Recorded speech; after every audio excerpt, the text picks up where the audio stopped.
Hey everyone, it's KyberQ. Haven't really done these art time-lapse slash speed paint videos in quite a while now, so I thought it would be a good idea to do a quick one just to commemorate the release of the Mandalorian Season 2 trailer. I'm sure everyone has watched that and enjoyed it. I think it looks awesome. If you know me, I'm hyped for anything Star Wars. Any new Star Wars content I just gobble up, so I'm very excited, and we don't even have to wait that long to watch it. October 30th. So I'm very much looking forward to that. This is actually an old piece I did of Sabine Wren from Rebels, voiced by Tia Sakar. I love Sabine, she's one of my favorite Rebels characters, and probably one of my all-time favorite Star Wars characters in general. So it will be exciting to see what they do with her in live action.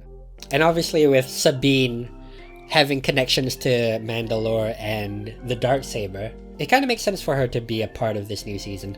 That, along with the reports that we're going to see Captain Rex and Ahsoka in live action in the future, that's pretty big news. I guess because we haven't really seen that many animated Star Wars characters make the transition to live action. Apart from, I guess, Saw Gerrera in Clone Wars. We saw him in Rogue One, which was cool. So I'm excited. I'm really looking forward to seeing what they do with the new season. One thing that does worry me about Season 2 is they're trying to connect it more to the Jedi and the main Skywalker saga movies, when I thought that one of the strongest elements about Season 1 was that it was trying to do its own thing. I kind of liked focusing on the scoundrels and the bounty hunters of the Star Wars universe, and The Mandalorian was a really gritty, unfiltered look at the lives of these people on the outskirts of the galaxy, you know?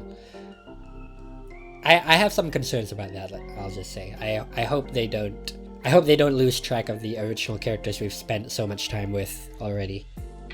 I did do a review of The Mandalorian Season 1 with Harru. That was an animated review we did a while back. Looking back, I may have been a tad harsh on the Mandalorian Season 1 review, because overall I had a fantastic time watching that show. It was so full of good action and really pleasant surprises. And on that note, I know a lot of people were looking forward to seeing an Ahsoka reveal in the Mandalorian Season 2 trailer. And we didn't get that, obviously, but, you know, save the surprises for the episodes. I wanna just jump out of my seat like that moment when we first saw Baby Yoda. That was just such a great surprise, man. That Baby Yoda reveal is one of the greatest and well-kept secrets of recent Star Wars media. That blew my mind, and I think it blew everyone's mind when they saw that. So if I get the same kind of reaction from seeing Ahsoka in all her glory in live action, then don't show me Ahsoka in the trailers. Don't spoil the surprise. We don't even have to wait that long, guys. So I did this piece last year as a part of my self-imposed Star Wars ABC challenge, where I did a digital painting of a Star Wars character every single day for 26 days leading up to the release of The Rise of Skywalker, and this was S for Sabine Wren. I remember being quite happy with this piece. Obviously, there are some things I would have changed if I were doing this piece today, but for the most part, I was really happy with how this piece turned out. It was a fun challenge taking an animated character and kind of translating them to a quote-unquote photorealistic portrait here, or bust drawing. I did that with Hera as well. I did that with several other animated characters. I did an Ahsoka one, A for Ahsoka, also one of my all-time favorite Star Wars characters. By the way, if you want to check out all my Star Wars ABC artworks, be sure to check out my Instagram. It's at KyberQ.art at the moment. So I guess the trick here is with doing a live action rendition of an animated character is adding more texture. That always makes it pop more and make it look like it would exist in the real world. So I did a lot of I guess wear and tear on the armor, on the blaster there. I did use real life face references for Sabine. I think I used a lot of reference images of the Sabine Wren actor at Disney parks.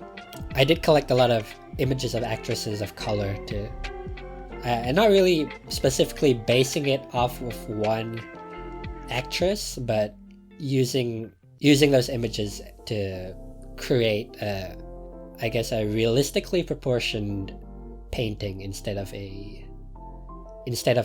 those big-eyed cartoon characters in Rebels. Rebels is also one of my favorite pieces of Star Wars media in recent memory. I have the Rebels Art Off book. That was a very, very good purchase. Big fan of Star Wars art books, and Rebels was a good one because there's a lot of Ralph McQuarrie inspired work in there. Just love the whole aesthetic of Rebels. I mean, it's a much lower budget show than Clone Wars, but it's very enjoyable. I love that you spend your whole time with the same characters instead of jumping around.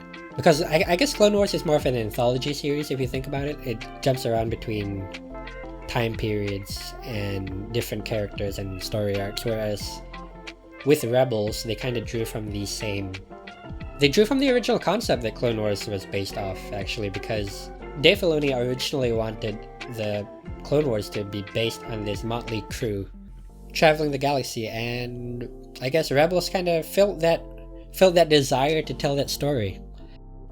Another fun element of this piece was the hair, because obviously Sabine has that kind of artistic flair to her.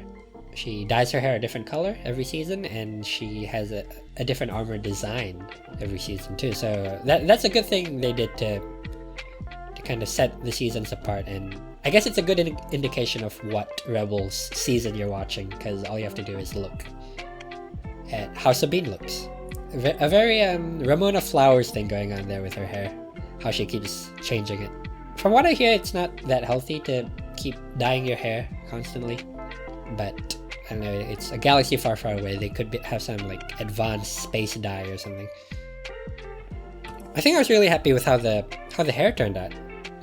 There's this hair brush that I use in Clip Studio Paint that I can't remember where I downloaded it from. Maybe the Clip Studio Paint asset store, but it's a really handy tool. Love it. It really makes rendering hair a lot easier. And it was a lot of fun weathering the armor as well with this. I can't remember which armor design this is from off the top of my head, but I think it's season 4, the final season? Correct me if I'm wrong, but pretty sure this is season 4 Sabine. Yeah, with Rebels being one of my favorite pieces of Star Wars storytelling, I'm excited at these reports that we'll see a lot more of these Rebels characters in the future. There are reports that we're getting a Rebels continuation. We're gonna follow Sabine and Ahsoka on their quest to find Ezra and Thrawn. That's gonna be exciting to see, and this was a really fun challenge today. It was a pain in my freaking butt to do one of these digital paintings every single day for 26 days. It really pushed me to the limit, to be honest. It was very challenging. A lot of the time I was under a time crunch. I was rushing to get these done before midnight. That was the challenge, and there were some really subpar attempts on this challenge, but this was one I was really happy with. I remember I think I prepared a sketch for this before the actual day, so I had something to work off from, and I could focus on the rendering of the character, which I think really turned out well. I really learned a lot from this challenge when it came to lighting, digital painting. I'm not sure if I'll ever do it again. Maybe if we get another Star Wars theatrical release, that might be the time to take on the Star Wars ABC challenge again. We are getting a lot of new Star Wars characters, and I haven't drawn a lot of them, so it would be a good excuse to do that. A lot of people are thinking that Sasha Banks is playing Sabine in The Mandalorian, and we do get a glimpse of her in the trailer. We see that hooded lady right there. Sasha Banks, for those of you who don't know, I didn't know who she was before before these speculations arose, but she is a WWE wrestler, and you know how much I love wrestling. It's an interesting casting choice to cast, I guess, fighters in the role. We have Gina Carano obviously doing Cara Dune, and judging by what she's been saying on Twitter, I don't know if the character is gonna have much of a role in the future, you know. But it's interesting casting these MMA fighters and I guess wrestling stars as Star Wars characters. What else did we see in the trailer? We returned to Tatooine. I thought the return to Tatooine in Mandalorian season 1, that was the weakest episode for me in terms of the show. They not only did they waste my girl Ming-Na Wen, she's a fabulous actress that got wasted in that. I loved seeing those pod racing droids though. That was pretty cool. Yeah, a lot of people have an issue with them returning to, a planet we've seen way too much of. I mean, Tatooine's like in almost every single Star Wars movie. We keep coming back to that planet. Star Wars loves Tatooine. So it's like we've seen enough of Tatooine, but people are theorizing that the Mandalorian and the child are going to Tatooine to look into Luke Skywalker's story, because obviously in the trailer we get a sense that the Mandalorian is searching for the Jedi. Yes, this elusive race of enemy sorcerers. So that's how it's gonna tie into the Jedi and the Force, as Star Wars always does. You can't do your own thing for too long without tying into the Jedi and the Force. Let's see how it turns out, okay? Let's not just judge from the trailer. Rebels did a lot to expand upon what we know, what even the characters knew about the Force. They really expanded on the characters' understanding of the Force and how it's portrayed. And if the Mandalorian season 2 continues to do that, then I'm all for that. Give me more Force action, guys. Give me more Jedi and Sith lore. I know this was supposed to be a Mandalorian season 2 discussion, but it kind of spiraled into me gushing about my love for Rebels. I'm curious to know what your favorite piece of recent, I guess, Disney era piece of Star Wars media is, by the way. I know a lot of people have very conflicting opinions about this, but I'm curious to know what you think. So let me know in the comments. Whether it be, I don't know, the sequel trilogy movies, or Rogue One, or Jedi Fallen Order. I'm sure everyone has their favorite, and I'm curious to know what you guys love about this new modern era of Star Wars. I'm sure a lot of people are going to say The Mandalorian. A lot of people love that show, and I don't blame them. It's a really solid series. It had a lot of Western influence. It drew from the same inspirations that George Lucas did when he made the first Star Wars movie. A lot of spaghetti Western elements, a lot of grime, a lot of shady characters. I guess that kind of feel that was captured in the Mos Eisley Cantina, that was what they were going for. Really solid series, and I'm looking forward to seeing more. It felt like a very fresh take on the Star Wars universe, and very happy that Dave Filoni and Jon Favreau are working on these new series, because they know their stuff. They know their stuff. Yeah, another reminder to check out my Mandalorian season 1 review I did with Harru. Love that guy. I love Harru. That guy's awesome. Any followers of my channel will know I work with Harru on almost everything. On almost all my videos. Great friend of mine, Harru. Yeah, go check him out. He's a cool guy. He may actually be helping me out with the editing of this video, so if you're watching this, Harru, kudos to you, my friend. He also did the Star Wars ABC challenge, so you can go check that out on his Instagram, Harru.art. He crushed that challenge. A lot of good Star Wars pieces from him from that challenge. Maybe one or two questionable ones. Like what the heck is this? But overall, he did a really good job with the challenge. He's a good sport for taking on the challenge with me. He's another massive Star Wars fan as well. I think he rewatched Rebels recently. I do rewatch Rebels from time to time. I do find it more rewatchable than Clone Wars. Clone Wars is hands down my favorite piece of Star Wars media ever, but Rebels comes pretty close, to be honest, because it's by the same storytellers, and it's a more exciting series for me because you don't know what's gonna happen to these characters. These are brand new faces, fresh faces. In Clone Wars, I know what's gonna happen to Ahsoka. I know what's gonna happen to Obi-Wan and Anakin and Padme. I know what's gonna happen to them, so it serves more as a bridge between episode 2 and 3, like filling in all those important story elements that the movies could only gloss over. So I appreciate it on that level. But Rebels, you get invested in brand new characters that to this day we still don't know. We still don't know some of their fates. We still haven't gotten their full story, and there's something exciting about that. There's something exciting about getting new characters and seeing how they fit into this whole saga. And another thing I like about Mandalorian is we bridge the gap between episode 6 and 7, which is a massive gap that is still largely unexplored. A 30-year gap that we still haven't gotten many stories from. And The Mandalorian is a good opportunity for them to lay out the course of the galaxy in between these movies and through the eyes of brand new characters. So I think that's incredible. It's a very exciting future for Star Wars.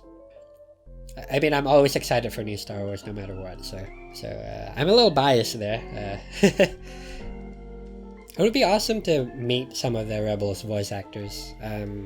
Vanessa Marshall, who voiced Hera, she was going to be at a convention that I was attending, and she ended up having to cancel her appearance, which was very disappointing, but I hope I have another opportunity to meet some of the Rebels voice actors in the future at conventions.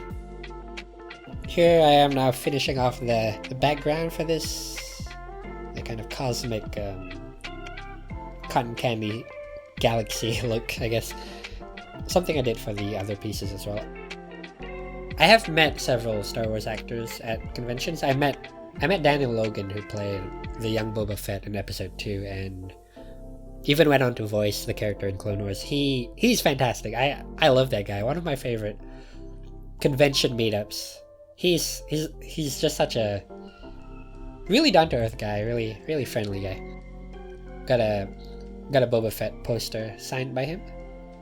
Hoping I can one day meet Tamura Morrison or Jeremy Bulloch and get their signatures on that poster as well. That would be wonderful. Who else did I meet? I wish I had the chance to actually meet Peter Mayhew, but I've seen Peter Mayhew up close because he attended one of the first conventions I ever went to. At the time I was a wee lad, and I guess signatures were and celebrity meet and greets at conventions were a little too pricey for me, so I did not get to meet Peter Mayhew. For those of you who don't know, Peter Mayhew, the late great Peter Mayhew, original actor who played Chewbacca. I'm sure he would have been a wonderful person to meet, but I did see him at a convention once. He was a massive guy, man. I don't know who the organizers of that convention were, but they had a sick sense of humor placing Peter Mayhew's table next to Vern Troyer's table. Yes, Mini-Me, another sadly deceased character actor. Well, I think that does it for this time-lapse painting. I hope you enjoyed this, and tell me if you want more, because I have not done this for a while, and thought it would be fun to talk about, kind of ramble about Star Wars and The Mandalorian and Rebels and everything. I hope wherever you are, you're having a splendid day. Be sure to check out my other videos. Please subscribe and like. I'd really appreciate it, and it really helps out the channel. Please do that if you're interested in seeing more of my content. I am working on more animated reviews, so if you're waiting to see more of those, you will get some soon. You will get some very soon. I think it's gonna be worth the wait, to be honest. They're probably some of my favorite ones that I've worked on so far. And definitely expect a Mandalorian Season 2 review when that comes out. Until then, peace out. This has been KyberQ. Bye-bye.